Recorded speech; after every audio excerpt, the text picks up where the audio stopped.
ตัดปักอื้อมาพี่น้องมาตัดปักอื้อน้ำกัน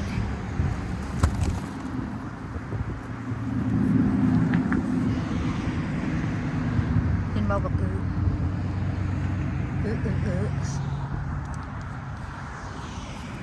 นี่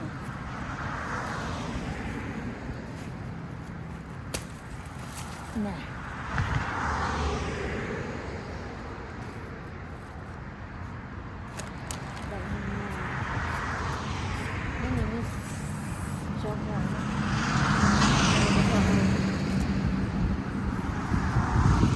มาตัดหน่วยนี้ก่อน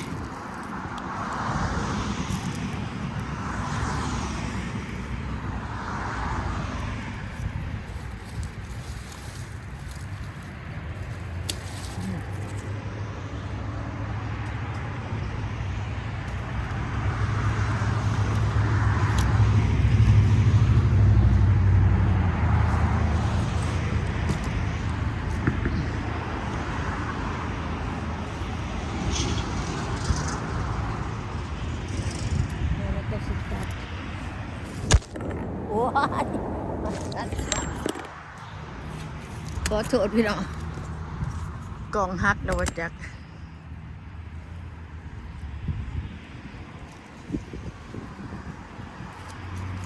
ตัดปักอื้อ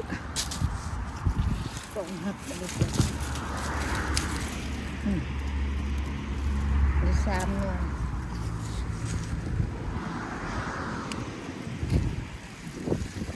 พี่น้องตัดอันนี้ดอกนะลมบีวีเลยพี่น้องเอ้ยลมบีวี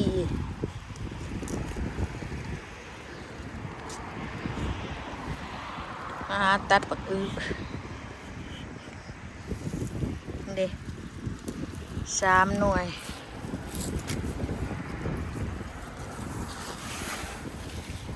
นั่นนี่บ่มีว่าคือว่า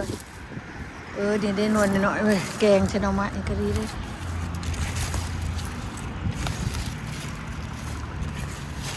นี่มาเก็บเอาไปสแกนหน่อไม้ดอกยอดมา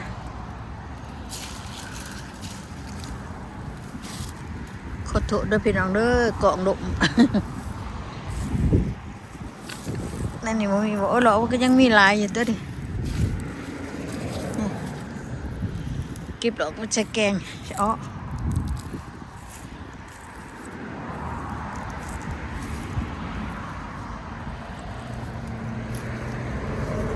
คือมีหน่วยหนึ่งแน่นี่วะนนน้อยนี่เอาไปแล้ววะ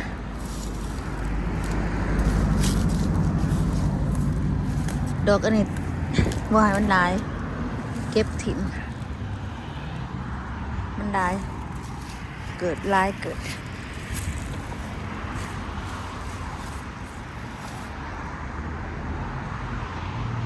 มันมี3 หน่วย 4 หน่วย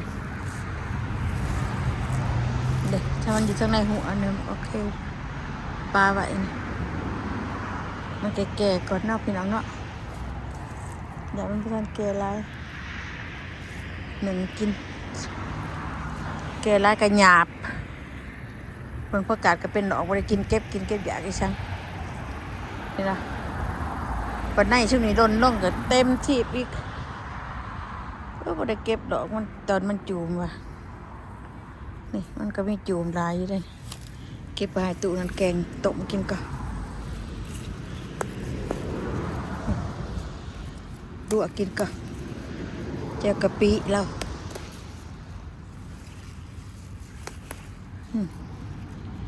ลวกกินแซ่บอยู่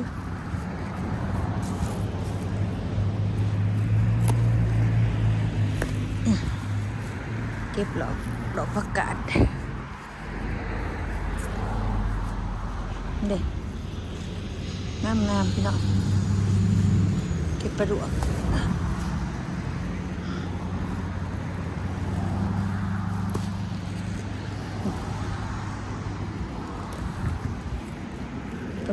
กับแจวตู้นั้นเราหมักดวกกับแจวต้นมันเป็นดอกหลายๆบริเก็บดอกอ่อนๆนะอยู่ในก็มีเก็บสักกันบัดนี้นั่น หมางมันดนนี่นะร้ายกว่าเก่าพี่น้องเอ้ยพักหอมปอบในบ้านเบิดนะก็บ่แล้วน่ะสิเอาในพักบัวพักก่อนหอมเทียมมาปลูกก็ในหอมเทียม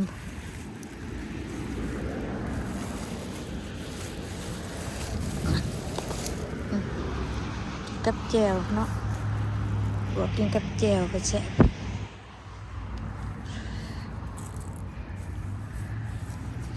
ยอดอ่อนมันดอกอ่อนมันอยู่ในก็มีเลยข้างในสวนไปลวกกินกับแจว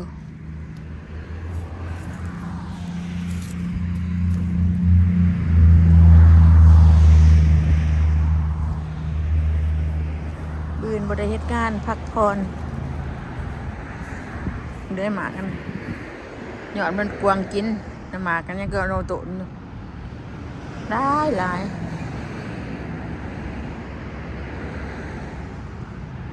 โอ้ตัวนี้ว่าเก็บหมากแข็งมันเนาะนี่หมากแข็งมันลาย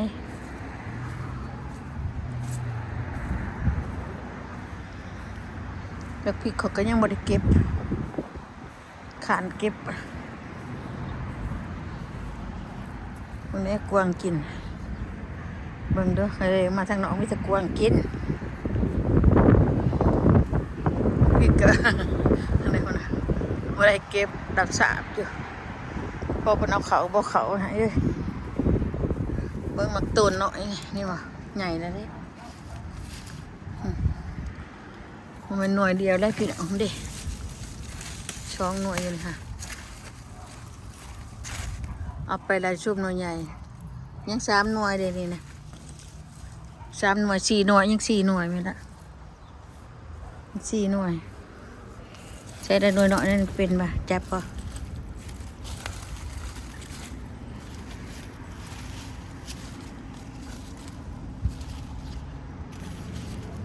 แต่เป็นได้เด้หมองมัน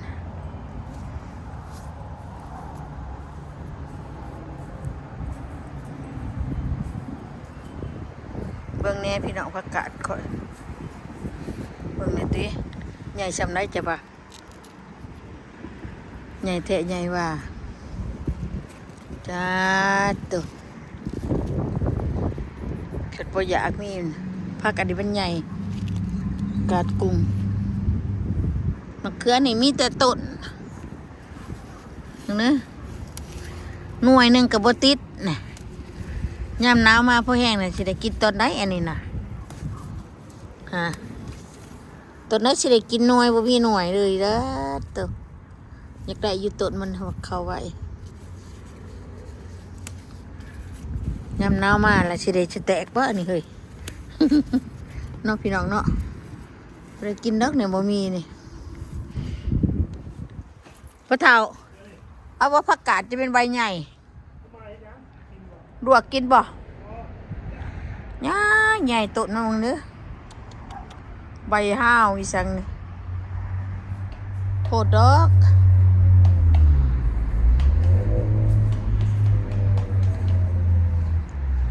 มักผักยัง4 หน่วยเนาะได้หน่อยหนึ่งวางใบยัง4 หน่วย5 หน่วยคุณได้สาวทอกระปั่นชอกระปั่น3 กระปั่นเอาเฮ้ยI don't know เอาไปไว้แน่นี่สิไปตัดอีกกระเท้า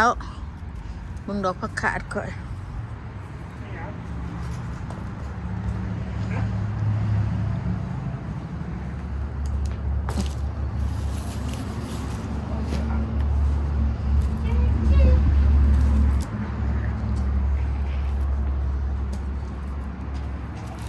เอาปลาไป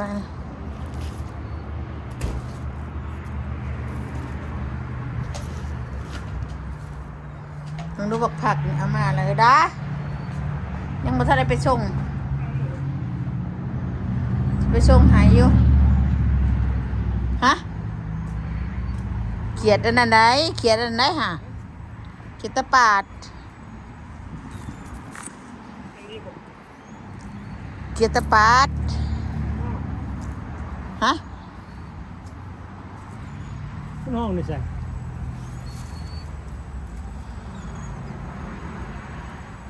โอ้อันนี้มูลอันนี้มูล คือดังเท่าไหร่จะเปิดหีดป่ะ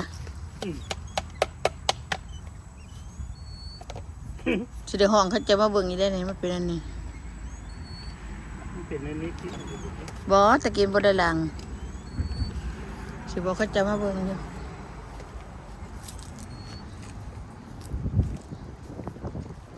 หาตัดอีกก่อนมันหนาวนะบนนี้แสงแดดนะหักหนาวได้ละแดดเดี๋ยวนี้ก็หนาวอยู่ตัดอีกก่อน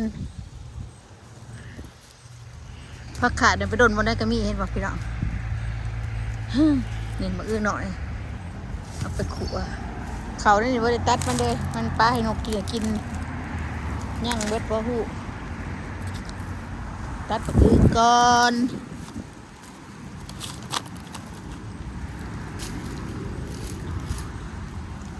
โอ้ยอดดิยอดปังน้ำตัวนี้แก่แล้วตัดละ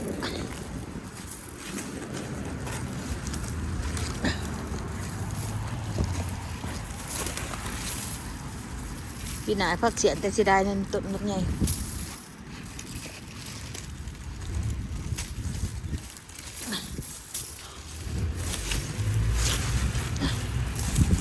ตัดก่อน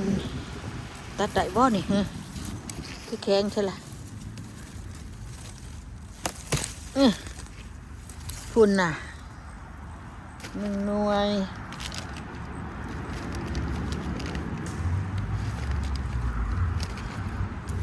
ตัดแต่หน่วยไรมาชีหน่วยนี่ก็บ่ทันให้พอตัดนี่ก็บ่ทันพอตัดตกหน่วยไรมันซ้ำๆดำๆน้อยๆนึงคือตัดเช่นนี้บ่มีวะคือเห็นอยู่จอหัวสิงค้าก็ยังบ่ทันได้กุตัดอันหน่วยนี่ก็เบิ่งผักกาดนี่พี่น้องเก็บไปขันสมนะกินยังบ่เบิดเก็บไปไว้กินท่านพวกเก็บที่บ่อนพวกเก็บแต่บ่อน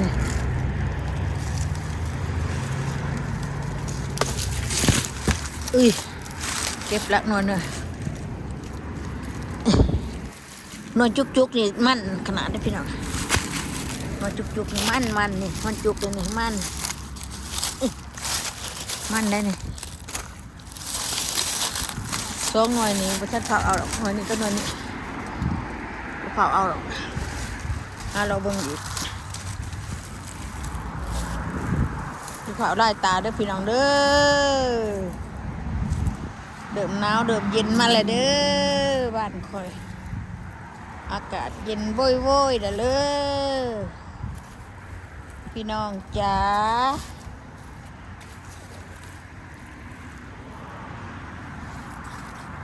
เย็นแท้เย็นว่าเด้อดมห้อยดมเย็นห้อยหน่วยนี้ก็บ่ทันแก่แล้วเนาะ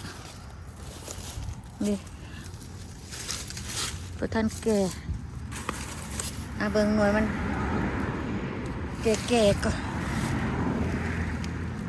นี่บ่หน่วยนั้นมัน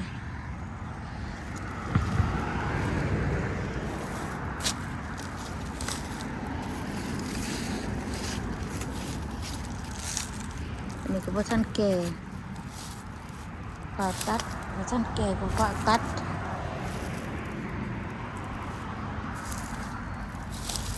อันนี้ก็แก่แล้ววะ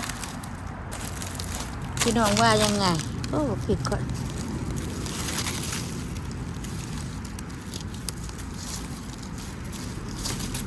แก่ได้บ่นี่เจ้าหน่อยจะตัดเนาะหน่วยนี้ได้ค่ะหน่วยมักใหญ่ๆพุ่นน่ะจะได้เอาไปนึ่งกินอยู่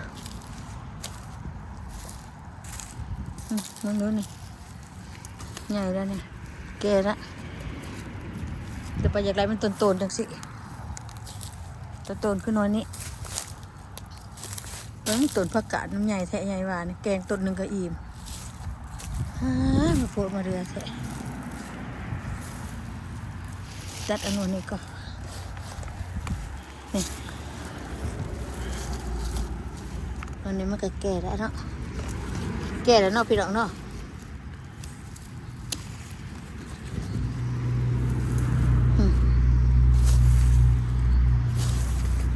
มันได้นี่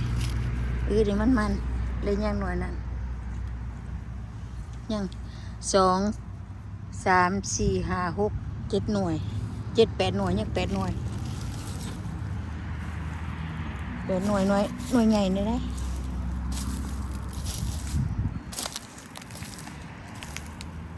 ปักอีตูก็พระท่านได้เก็บเอา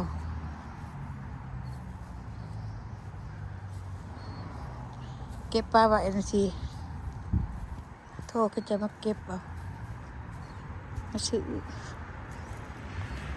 อันนี้หลังนี่เลยโทษต่อหีดมาเบิ่งได้นี่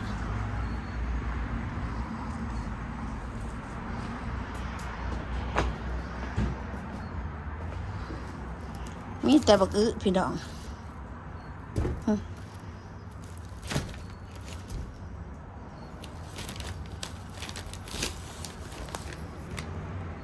กับบักโตนมันหน่อยนี่เห็นป่ะนั่นนี่มันนี่หน่อยจากสีมันนี่เคลือบอยู่นี้อันนี้อยู่แคมเพื่อนนี่อันนี้3 หน่วย4 หน่วยนี่แคมเพื่อนนี่จะเอาไปขายก่อน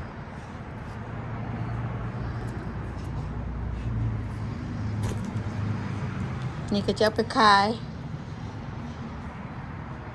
หน่วยหนึ่งเสื้อหาดอนจะจองได้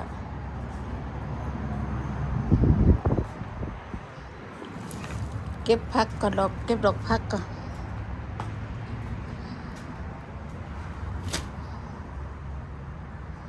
เก็บดอกพักก่อนเด้อ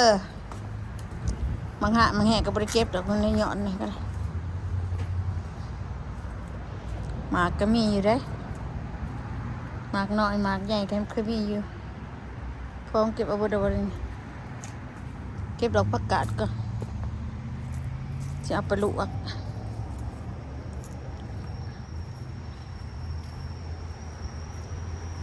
ตัวมันดอกอ่อนๆก็ไม่อยากเก็บได้ล่ะดอกผักกาดก็ได้ตอนนี้ก็ขึ้นอยากก็จะเก็บเอาหน่อยไปพัดกินกับแจวก่อนการอันนี้มันแนวมันมีอยู่เก็บเอาหลอกอ่อนไปลวกกิน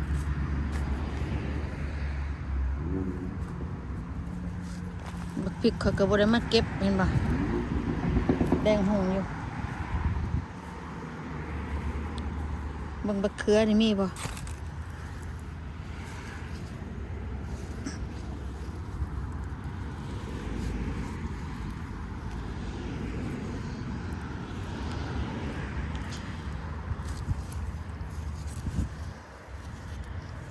ยังหน่อยได้ก็บอกเอาเราแสบเกลือก็ได้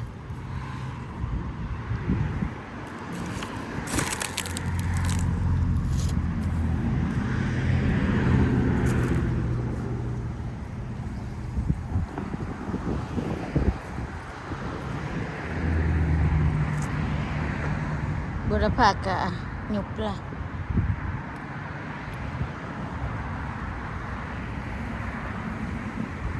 มีบดอกนึง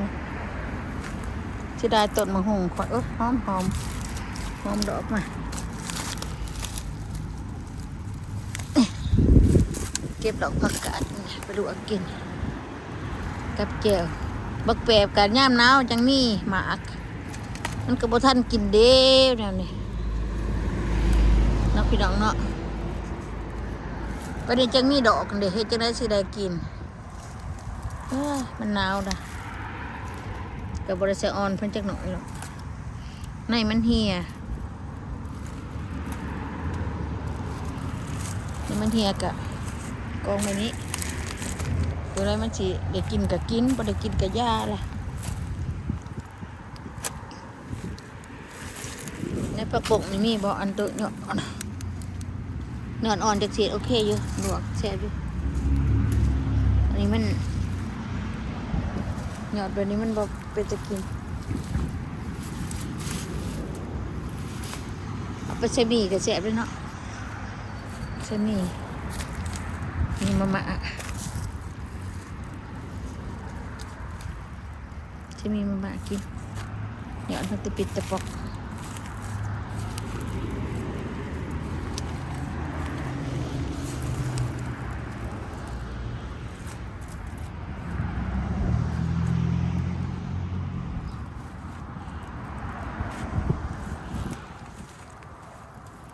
นี่มาค่ะในตู้นี่บอกเก็บออกไปในตู้ได้ใช้ในบักค่ะนี่นะ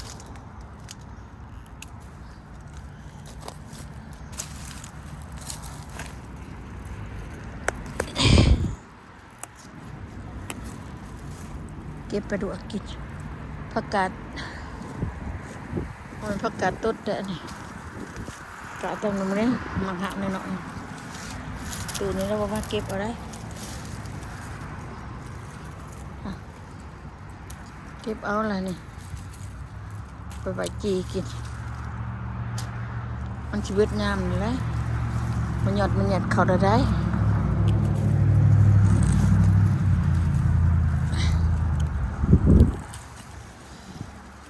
โอ้ยอันนี้ว้าวละใหญ่ละใหญ่ว้าวโอเคพี่น้องอยู่ดีมีแห้งด้วยพี่น้องเด้อเดี๋ยวติดตามคลิปที่2บายพี่น้อง